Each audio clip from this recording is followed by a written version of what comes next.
खनिजों का वर्गीकरण। भारत में खनिजों का वर्गीकरण कीजिए। प्रश्न तुम्हारे बनता है।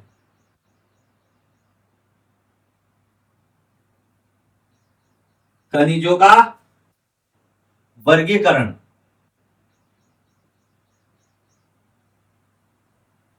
वर्गीकरण कीजिए।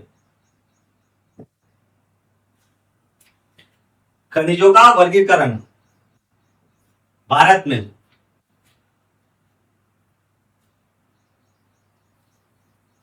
कौन कौन से खनिज किस वर्ग में आते हैं, कितने प्रकार का वर्गीकरण होता है खनिजों का। ये मेन से भी इस तरीके से प्रश्न आते हैं और प्रीलिम्स में भी क्वेश्चन बनते हैं। धात्विक, अधात्विक, लौह खनिज, अलोह खनिज, सिर्फ आपने को वर्गीकरण बताना है।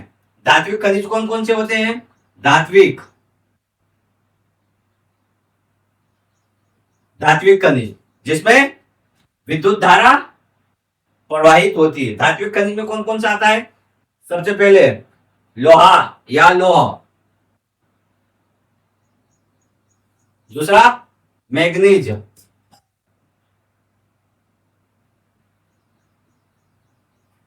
वर्गीकरण करना है अपने को। धात्विक खनिज, अधात्विक, लौह खनिज और अलोह खनिज।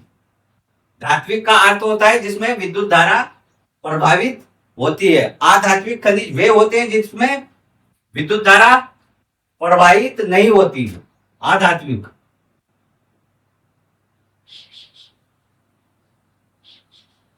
अधात्विक खनिज जिसमें विद्युत धारा प्रवाहित नहीं होती। लोह खनिज मतलब जिसमें लोहा की उपस्थिति होती है, और अलोह मतलब जिसमें लोहा के अणु उपस्थिति होती है। खनिजों का वर्गीकरण करना है। धात्विक, अधात्विक, लोहा और अलोह। धात्विक खनिज कौन कौन से होते हैं? लोहा manganese chromite, number 3 chromite,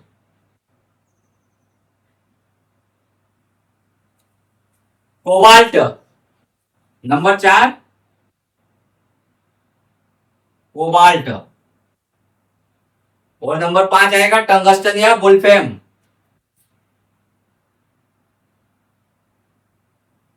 tungsten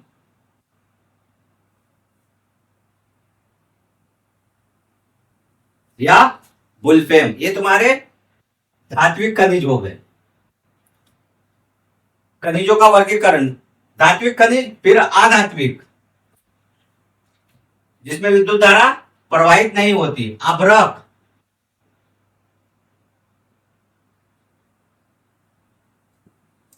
rock phosphate. लिखना कैसे है अभी सिर्फ मैं बता रहा हूं कौन कौन से खनिज होते, धात्विक अधात्विक, लेकिन आंसर भारत में खनिजों का वर्गीकरण आया तो लिखोगे कैसे, कंटेंट कैसे दोगे।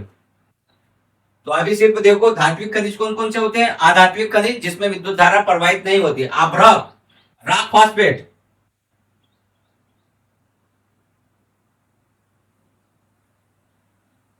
अभ्रक, रॉक फॉस्फेट, जिप्सम,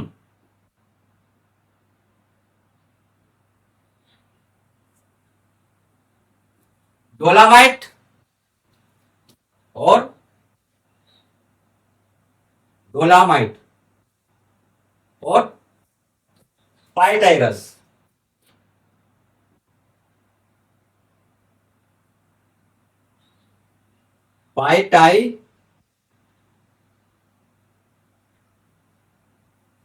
पाइटाइरस, ये खनिजों का वर्गीकरण धात्विक अधात्विक।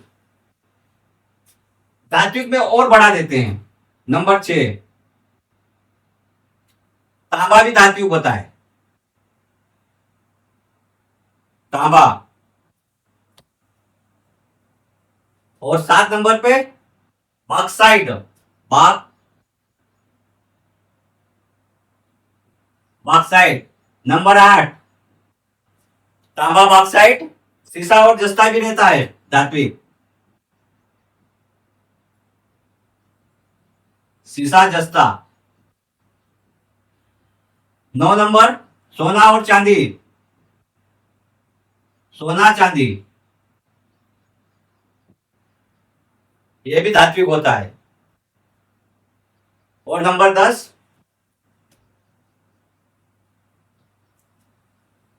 10, इल्मेनाइट।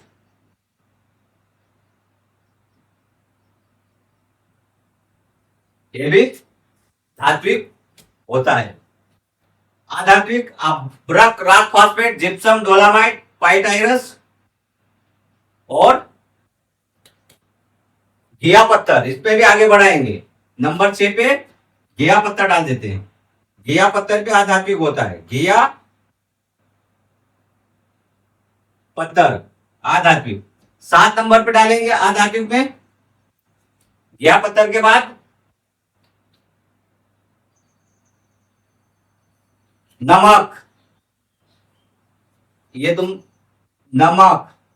8 नंबर पर हीरा और 9 नंबर पर चूना पत्थर। इसमें भी 10 ले लेते हैं। हीरा, चूना पत्थर, नमक और एस्बेस्टस। ये तुम्हारा धात्विक और अधात्विक। एक वर्ग तो ये हो गया धात्विक और अधात्विक खनिज। और आप लोहा और आलोह, लोह खनिज और आलोह खनिज। लोह खनिज यही है जिनमें लोहा प्रवाहित होता है। लोहा, मैग्नीज, क्रोमाइट, कोबाल्ट और टंगस्टन में लोहा प्रवाहित होता है। लोहा होता है, लोहा प्राप्त होता है या लोहा की मौजूदगी रहती है लोहा खनिज में। लोहा, मैग्नीज, क्रोमाइट, कोबाल्ट, टंगस्टन में लोहा की उपस्थिति होती है। यह लोह खनिज हो गए या लोह समूह में आ जाएंगे। और आलोह समूह या जिसमें लोहा उपस्थित नहीं रहता, आलोह समूह। लोह समूह और आलोह समूह, तो जिसमें लोहा की उपस्थिति नहीं होती, तो कौन से होते? तांबा, बॉक्साइट, सीसा, जस्ता, सोना, चांदी और इल्मेनाइट। ये तुम्हारे खनिजों का वर्गीकरण हो गया। प्रश्न मेंस में और प्रीलिम्स में भी बनते हैं, चाहे क्रोमाइट उठा ले, कोबाल्ट उठा ले या कोई सा भी अधात्विक या धात्विक लोहा या आलोह समूह में से प्रीलिम्स में प्रश्न बनता है। लेकिन जो तुम्हारा टॉपिक है भारत के प्रमुख खनिज, तो खनिजों से या प्रश्न बनता है, या तो वर्गीकरण पूछते हैं या फिर अधात्विक खनिज या फिर लोह खनिज या धात्विक खनिज। इनमें से प्रश्न मेंस में भी संभावना रहती है आने की। तो लिखना कैसे है? यदि वर्गीकरण आया है खनिजों का, तो वर्गीकरण सबसे पहले धात्विक, अधात्विक, लोह खनिज और आलोह खनिज। इस तरीके से प्रश्न तुम्हारे बनते हैं। अब लिखना कैसे है? यही लिखना है, लिखना कुछ नहीं है, सिर्फ कंटेंट, भूमिका कैसे देना है वो देखना है। बाकी लिखोगे यही। ये जो प्रश्न होते हैं खनिज, तो बारीकी से पढ़ना चाहिए।